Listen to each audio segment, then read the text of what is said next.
Okay, well, welcome to day 2 of the Cosmos session, where we'll talk about summer programs using Cosmos as the basis to make all the discussions points about how do we go about researching the programs. We'll go through the Cosmos tracks just to make sure we've got a good understanding of what each of the tracks is about. Some catchy areas where we can actually impact the discussion. We'll start with two things. As people come in and talk about their current assignments that they were supposed to submit to me yesterday. Some submitted, some did not. And if somebody want to talk about it, we can talk through those submissions. I'll quickly go through the day 2 submissions or the day 2 plan, and then we'll go through the assignments that some of the people were supposed to do, and we'll kind of go through the question answer sessions from there. Okay. So day 2, we'll be talking about the 4 clusters that Cosmos has, which is, you have 4 campuses and you have clusters across the campuses. The goal is to pick up 2 clusters per campus. Every student just chooses 1 campus versus 2, or one campus, and the option of choosing 1 cluster or 2 clusters. The option being some clusters can only be chosen as cluster, the first option, and some are most of the clusters otherwise can be chosen as cluster number 2. Okay, Jayaprakash, we can talk about some of the Santa Barbara programs as well towards the end of this session. But those are the 2 programs. Sure. The big thing is the essay prompt. So we talked yesterday about the main subject personal essay, how you're going to want to go about with it. The goal for this session is, if possible, so many times students get excited about a cluster, wanting to talk about the details, saying, oh my God, I love this cluster because I did blockchain and I did this and I did some programming here and yada, yada, yada. They literally have a show up and throw up kind of thing where they believe they want to throw up and tell the teacher as much as they know about the subject. The place to do that is in this section. Okay, and to do it in a very systematic manner. Systematic meaning the personal essay is supposed to talk about the story behind the story, who you are. But it's the next essay, which is when you say, why did you choose this cluster? You have 200 words to make a choice or to say why you chose it. And that's where you flex your muscles about what is it about this cluster that intrigues you, what you've done about it in the past, what you plan to do in this class, and what you plan to take from this class, and learnings from the teachers, from the cohort, and from your own self, from the learning of the actual stuff to make it for the future. So it's divided into 3 parts. One is why you came to this cluster, which is what intrigued you about this cluster, about which means you're looking up to the professor. What is the faculty done? Or Jayaprakash, in your case, I researched this cluster on some external web forums based on the curricula and based on everything in the past. Professor John Doe is known for teaching this subject, or if the faculty name is not given, then don't give the name, but saying the hands-on nature of the project will make it easier for me to go to the next stage. This is missing in my research. I learned these specific principles in Chem Honors or in Physics A or Physics 1, whatever you did. And this is where I want to go in the future with maybe a degree in astronomy. A simplest example to say why this cluster is, this cluster will help me understand, do I really want to do astronomy or not? Or this cluster will help me if I really want to stay with computer science or not, because I'm kind of on the fringe. I love what I'm learning, but I want to know from other students what they're liking about it. I find it interesting. I find it challenging, but I don't know if this is the end all game. But this cluster seems to give us the feeling that this is something which we can use in the future. So you want to use the knowledge. You want to explain the why this cluster in terms of come to Jesus. I know enough to be brilliant in this cluster. I know enough to be able to contribute to the class dialogue. My leadership, which you learned in my prior essay, that I'm collaborative, I'm leadership oriented, I'm community oriented, I listen to ideas, I'm into intellectual curiosity and stuff, which you explained in the first essay. Here you say, here's where the rubber meets the road. Remember everything I told you in the prior essay about my personality, about my intellectual curiosity? Here's how I'm actually instantiating it. I'm giving you an example of what I will do in this class. And with this knowledge, I plan to apply to Caltech's program in, say, machine learning, or go to, for example, since you're applying to UC Cosmos, talk about UCLA or talk about UC Berkeley. Or if you know the alma mater of the teacher who's teaching the class, say, I plan to go to this school to take these 3 courses. This is why this course is a very important on-ramp for me to learn if I want to stay with this or not, okay? So read the cluster details end to end. If the contents do not have any synergies, or specifically some parts that do not have synergies for you, it's important as a student to actually spend time to actually understand what the synergies might be. If somewhere this thing is not making sense, it's looking like rocket science, forget it. Just drop the cluster. Don't do it. It's not worth your time. Life is too short to do stuff which you do not have a clue about. There's enough things in life you'll find which are clueless. Okay. Take on something which you already done some work around. You have a competitive edge over the others, where some of the content they're talking about is making sense, whether it's a Google search you did to find out the content, whether it's talking to your teacher. A good way to say it, I talked to my biology teacher, by the way, who's the same person who's also doing my reference for me. She talked about how this, from the learning we did in the class, this is the stuff which I will do, which came out, looks like it's on the right lines of what I want to do. The way to do it is to show the cluster to your professor and say, hey, what do you think? Do you think I could, I'm thinking of applying for this. I wanted to get your expert comments, spend 5-10 minutes with the teacher. If the teacher gives some expert comments, record those comments, and then apply it and say, my teacher said this and this about this thing, and I concur. This is what I want to go. Okay. When you make it saying, I actually did my research about the cluster, about the field, about the technology, where it's come from, where it's going, sounds a lot more credible. Okay. Sounds like a hack, but trust me, at the end of the day, everything we do has somewhere a connotation of a hack in it. Okay. Second is research the teaching profiles. We'll actually talk about it like in each of the clusters. Like I've actually cut and paste one of the clusters here. Particularly for Cosmos, you can actually click on the links of the clusters, the instructor names, and it'll talk about literally their bio, the research they've done in the past, their academics alma mater, their own journey. And it's good to talk about that. If that, I mean, truly, if that path that they've taken talks to you, you need to talk about that in the class, in the cluster, in just 200 words, spend about 15-20 words talking about the cluster, about how the teacher's profile intrigued you. Academia is all about, sucking up to people. And so you do want to talk about that. Okay. Next is stay with the clusters that have more prerequisite classes. Those tend to be a lot less competitive. You got to play to the reverse psyche of applying students. When a cluster is harder to get into and you are the only one or one of the few people who have done those particular classes, you will stand out. Okay.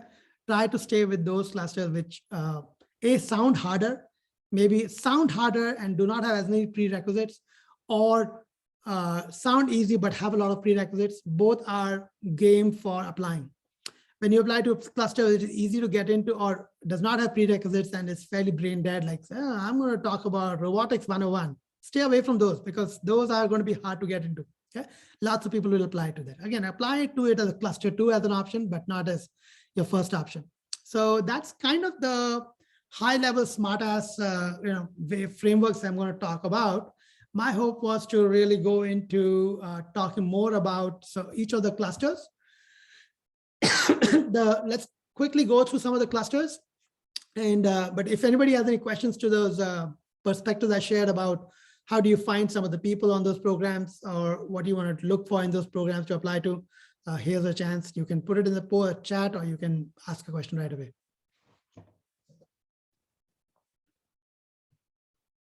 Okay, all right. So no questions so far. Okay, I assume people are okay with where I'm going with this. Okay, so now we'll go into some of the clusters. We'll talk about some of the clusters, how they hold out. For example, this is, I believe, UC Davis. This is a cluster for, let me see, cluster number 1 for quantum. Yeah, this is UC Davis, right? Clearly, this one has a prerequisite of physics, calculus, so quantum mechanics and applications to nanotechnology. Very, very much an upcoming field. Way to go in there.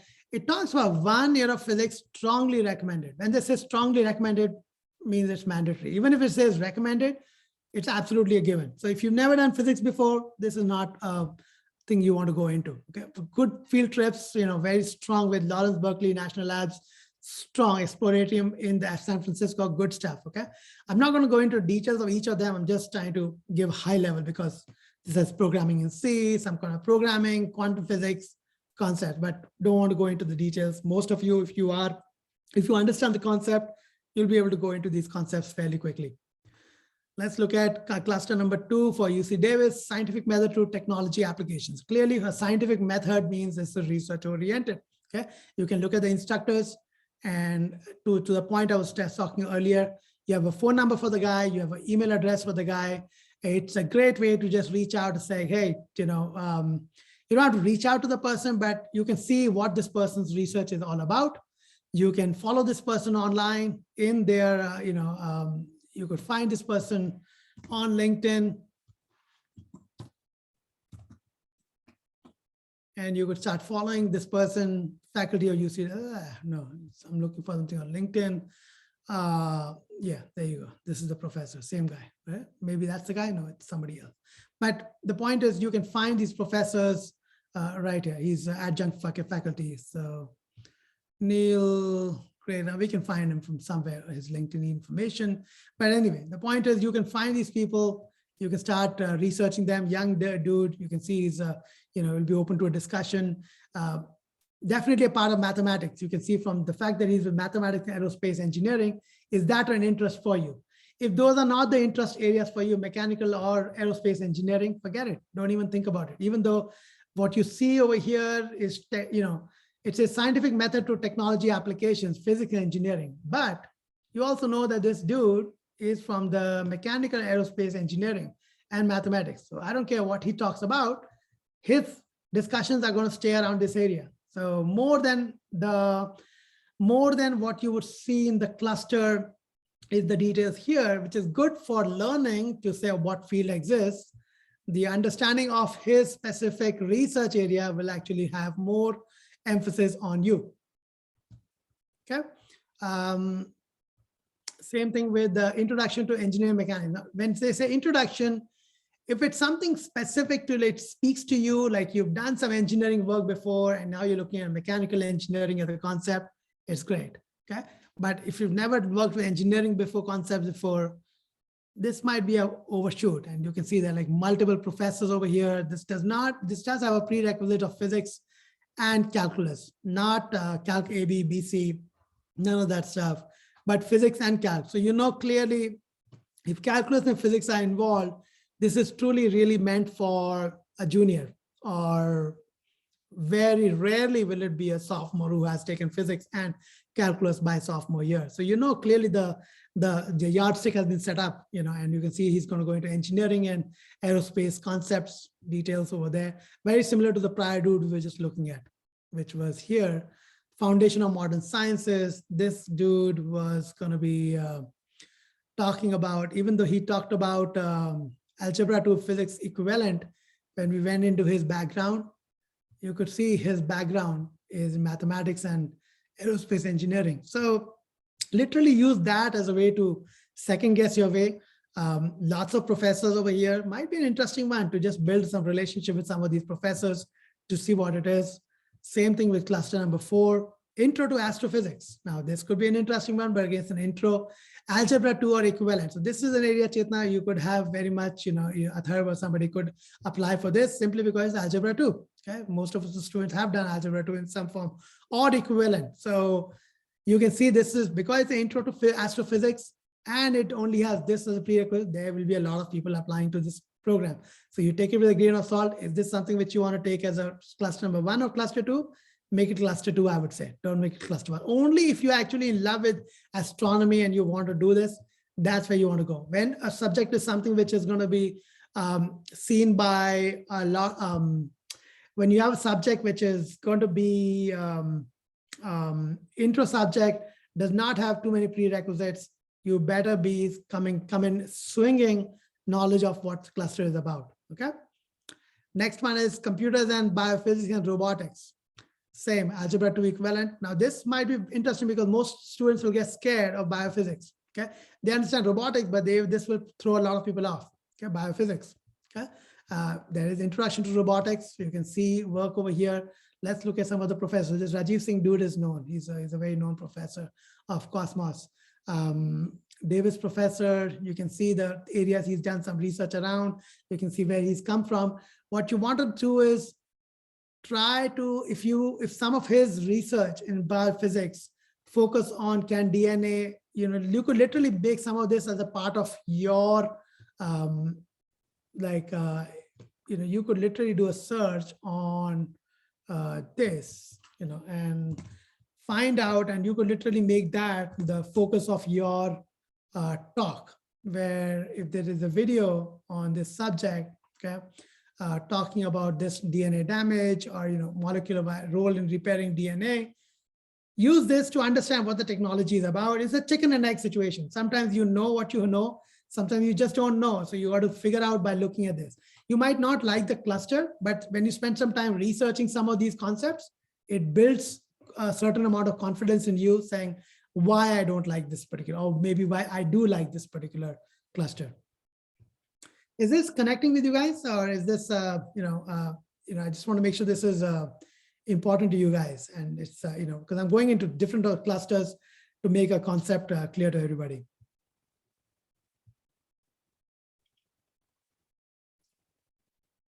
Look at this cluster number 6 for mathematics, same thing. Pre-calculus is the requirement. Pre-calculus requirement means, again, sophomores will be the ones who will be coming in over here. Mathematics, I would stay away from this unless you're a math whiz and you really like math and probability. And in fact, I would actually make this one a case, because lots of people will be applying. It's a good idea to use if you've already done AP stats. If you're a sophomore who's got, or a junior who's got AP stats under their belt, this is a great one, because it's got probability involved over here, applied mathematics. So if you've done even calculus A, B, B, C, you're going to see a lot of students who are going to be applying for this cluster with that background, because it's purely, these are the ones who want to just, check off the boxes and want to just get into a program. So you will have a lot of competition over here. Definitely not, even though it's a prerequisite is much smaller, I wouldn't recommend this for 9th grader or 10th graders. Introduction to plant biology. It says no prior experience. Prior are highly recommended. Okay, so you need to have done AP Bio. So it's a sophomore level position, because if you've done Bio in 9th grade, you took an AP self-study on your own, then you're set for this one. If you've not, then it's harder one to make into. But prerequisite none, always stay away from these kind of programs, and there is no prerequisite required. Plant, again, so this is fairly generic concept. You really have to have love from microbiology at a plant level to really want to get into something like this. Cluster number 8, Internet of Things. Now, this is an area which lots of students are going to fall for right off the bat, right? Because IoT is something which they think about all the time. And you can see it's only Algebra 2 and Physics are the expectations. So because that's the expectation of Algebra 2 and Physics, you probably have a Physics A, Physics C. If you've done any of those things, you'll be a much better situation. If you've done some robotics, if you've actually done some programming with IoT or with robotics, then it makes a lot of sense. Do not go into this cluster if you've not done any of those before. So some of these do discount or actually disqualify juniors and sophomores, in my humble opinion. But even if you apply for those, apply knowing that you might not get it, which is fine as well. Okay, but give it a shot. Next year, come back. But even reading up on this cluster about the IoT, the information sent is a physical parameter in the world, such as temperature, image. If you start understanding what this is about and you make a valid call to saying why you don't want to do it, it's still a lot better than not having read this at all. Most kids, I can tell you, who do not apply for AP Cosmos or for the UC Cosmos, never land up learning a lot of these basic concepts. Cluster 9 is this one actually I like, modeling of biological systems. Now this is the one which is a combination of bio and mathematics, patterns in time and space. This will scare a lot of people. Okay, so this is the kind of program I mean. This is, even though it's only asking for Algebra 2 and Trig, you will see students coming in over here who have a flair for biology and math together. And you can see when they say patterns in time and space, there is a concept of physics over here as well. There's a concept of network and games in biology. So it is very overwhelming. It can scare a lot of people. So not as many will apply for it. Applying the reverse psychology over here. Biologics and genes to economics, network provider, mathematical computation, how to understand the network structure of these. A disease that spreads rapidly, talks about that area. So you could apply some of these logic over here and make this one work for you. Okay. Same thing for cluster 11. And this one is sustainable transportation, engineering, environment, policy. Very, very early level state discussion, Algebra 2 and equivalent, physics, statistics are recommended. Now, even though it's asking for Algebra 2, it's the physics and stats which is going with, which most of the students do not have. at algebra 2 level. So it is something which goes a lot deeper. Next one, go into sustainable food, future food. This is again a cool subject. Most students will find this very, very boring. But if you look at where this is going and looking at the production, aquaculture, this it shows the side of science and of STEM that is hard for most people to understand or most people to fathom. It does show intellectual curiosity. It shows a growth mindset. Like, look at this, white sturgeon culture and aquaculture and caviar production, things which you will never even think about. Look at how much you are learning about abalone aquaculture and stuff. So there is a lot in this to learn about, particularly if you have a flair for biology, medicine at some point, or just ocean logic. This is a great way to learn about this. Okay. So I'm not going to go into every one of the clusters. The goal was to, although I have data on pretty much every one of the clusters, if there is a specific cluster you want me to talk about, I can go into it. But my goal is to really, I explained, we went through UC Davis clusters. We can go into similarly into UC Irvine, what they're about. But this is, if you have specific questions about the clusters, we can talk about that. Or if not that, then we'll go back into our assignments of the earlier session and go into that detail. Is there a particular area, Chetna, you or Jayaprakash or anybody any other person on the line wants to talk about? And we can talk about Santa Barbara as well, but if there is a particular... thank you. Yeah, I'm good for now. Okay, all right. Thank you, Harpal. Any other cluster that your child is going to apply to do let me know. So, for especially if you're looking at research oriented things, and if your daughter will apply to some of those principles in research, she will be applying to Cosmos as well, right, Jayaprakash? Yeah, that's what we're planning. Yeah, thinking about. We haven't decided yet, but based on our conversation, yes. But would that be more, biology kind of stuff, photonics or physics, or which side would that be? No, it's more physics related. Okay, so we're looking at some of those. So we talked about the UC Davis biophysics and robotics, computers, but that will require robotics together. But if there were some good ones for physics, I would see there's an intro to astrophysics. We talked about this one already. What that provide to you. But let's look at some other ones for physics. There is computational machine learning, data science understanding at UCI, which is computational machine learning, physics, big data. But see, this expects you to have knowledge of data science. And does she have knowledge of data science already? No. Okay, so let's look at but how much are they asking about? Is it a prerequisite, this data science? There is no prerequisite, but that's exactly what you hit the nail on the head, because it's not a prerequisite. And when students will read this word big data, most will not even go for it. So this is a good one to double down on and say, okay, that's not a prerequisite. If we can at least talk to some level about big data, if she can spend some time to understand how data is, munged, even in Excel, okay? Just understand what that is. If she has some basic knowledge of Python, that makes a good case for her to be able to talk about it. It does talk about what the projects will be. And this is the part I would say, make sure that the student is excited about these projects. Student will use computational ML methods to solve a unique problem in science. Projects with previous have spanned understanding galactic distribution, estimation of the Higginboss, writing an AI to play blackjack. So there is basically programs in Python she'll be using to do some event modeling. Students with low programming are welcome. Usually when they write these words, no programming are welcome, they are implicitly also saying, we are expecting some people, you'll be learning, there will be a good amount of programming over here. So okay, you're going to learn along the way. So you got to read through the lines where they're going with the discussion. But, it still feels like a good one. You can look into this. And Chetna, you can just jump in at this specific ones that you're looking at for her. I can look into those as well. But let's look at physics oriented. Walk me through. Did she do physics A? Which one has she done so far? No, she hasn't done any physics course, but she's doing currently chemistry.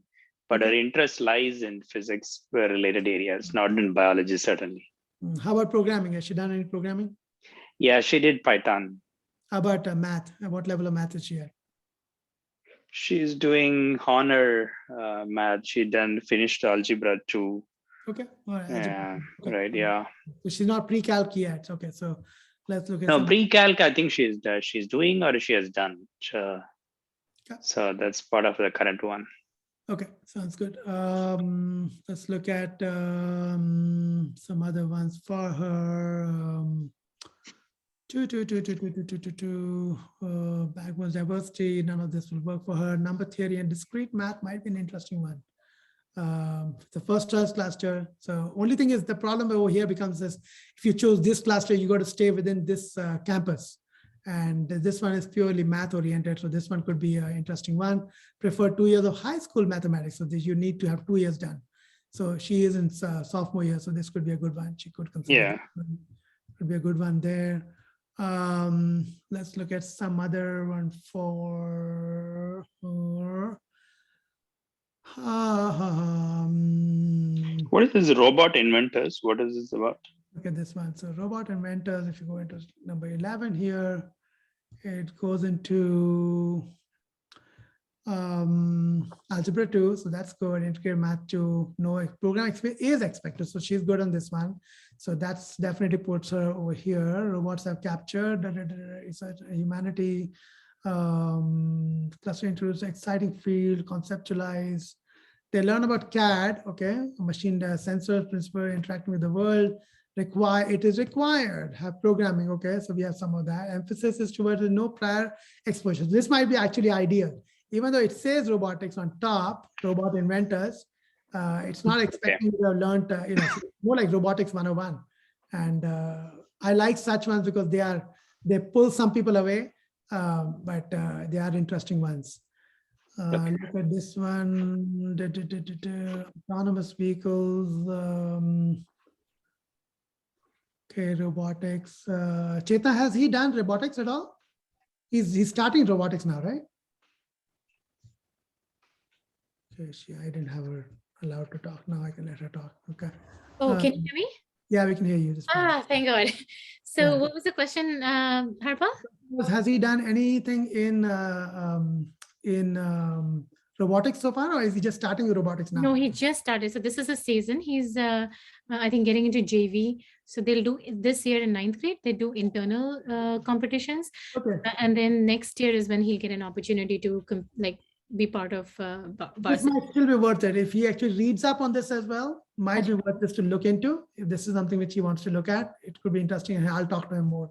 Okay, no, that's a great idea, because then it'll prepare him for hopefully getting into varsity next year. Yeah, definitely. So it's inventors and autonomous, both would be good ones. So, take one as cluster 1, take as one as cluster 2. Okay. Look at ML. This is the one which is how do you teach a computer to think? Requires algebra 2.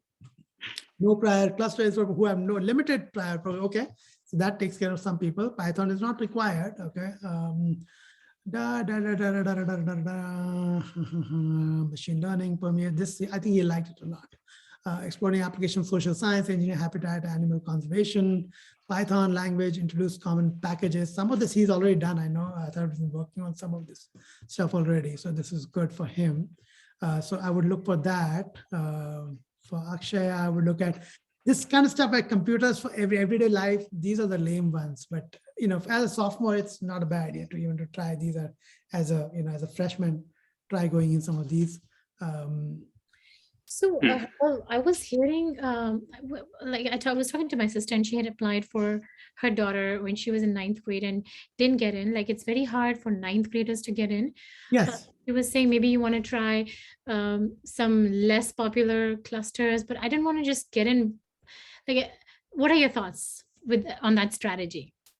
Particularly for 9th graders, I would say go for the cluster which actually appeals to you. Do not think about going for the less popular. Like, you can apply some of these theories as a 9th grader. Chances are hard, but you want to keep applying because there is a chance that you apply 2 years in a row and the professor sees, because usually the professor is the same that they get. So it works out okay. And I would say go for it, give it a shot. You only can apply. The only thing is, the problem that becomes this less versus more is which campus do you apply to? Because sometimes you might like a cluster in one and the other cluster in the other school.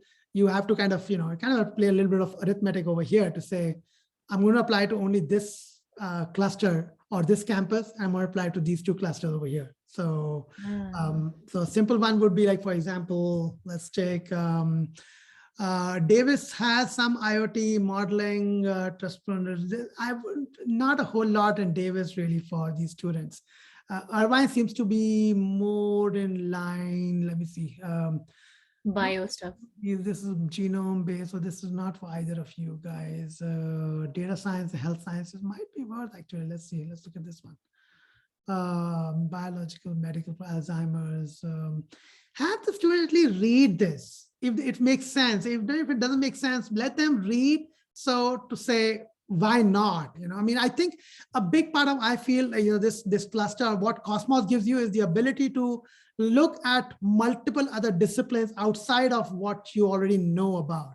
So when you apply for that cluster, you can talk about it saying, hey, I don't have knowledge about this cluster or this background, but I've got this programming knowledge and I want to apply it to this. So you could actually land up in a cluster where the teacher might say, you know what, he's got some good grades in bio. He might not have a whole lot of demonstrated interest, but because he's ready to give himself a chance and try another field, I want to give him a shot.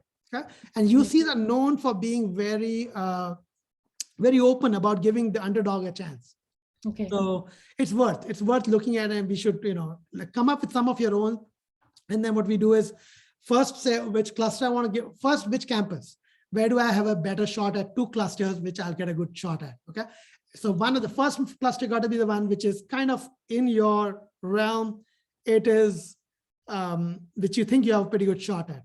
Cluster 2 could be an experimental one where the professor will also see that, okay, he's not made this his first cluster choice. It's number 2 because, yeah, for the correct reason. So that's how you kind of make up your mind on that. So hopefully that clarified some of that point. Santa Cruz doesn't have a whole lot. Santa Cruz, again, very, very, you know, it's right next to the ocean. They think in terms of a lot of that. There is semiconductor medical engineering there. San Diego might have a lot of good stuff actually for both of you. So if you look at most of the stuff San Diego is talking about is cluster 1, cluster 9, 10, 11, 12 are all kind of in your sweet spot. You can all work on this one. So I would say SD, and then maybe look at even not Davis. Irvine then. Yeah, unfortunately, the only one that comes across. Irvine does have some for data science, health sciences, but Bioengineering is a good one. Bioengineering is definitely good. Yeah, because it also kind of aligns with, I'm not sure, but maybe robotics in that field. Could be. Look at this one. This one is for tissue and tumor biology, mathematical computational modeling. This one is requiring mutation, student application, analytical instruments. Okay. Very basic models, sophisticated mathematical modeling. Okay. If you have taken bio in your 9th grade, actually, this might be very interesting to consider, you know, how this is going about. So if you've done bio in 9th or in 10th, this actually might hit the nail on the head because it doesn't require programming knowledge, but you can say I bring programming skills as well. So, you know, I've built myself over there. High school biology and math. They're asking for literacy, analyzing. So some of the work that you've done with ML, with Tharv, I think might actually come pretty handy. Oh, well, I think we've digressed and gone into a lot of different points. I'm actually going to, let me, okay.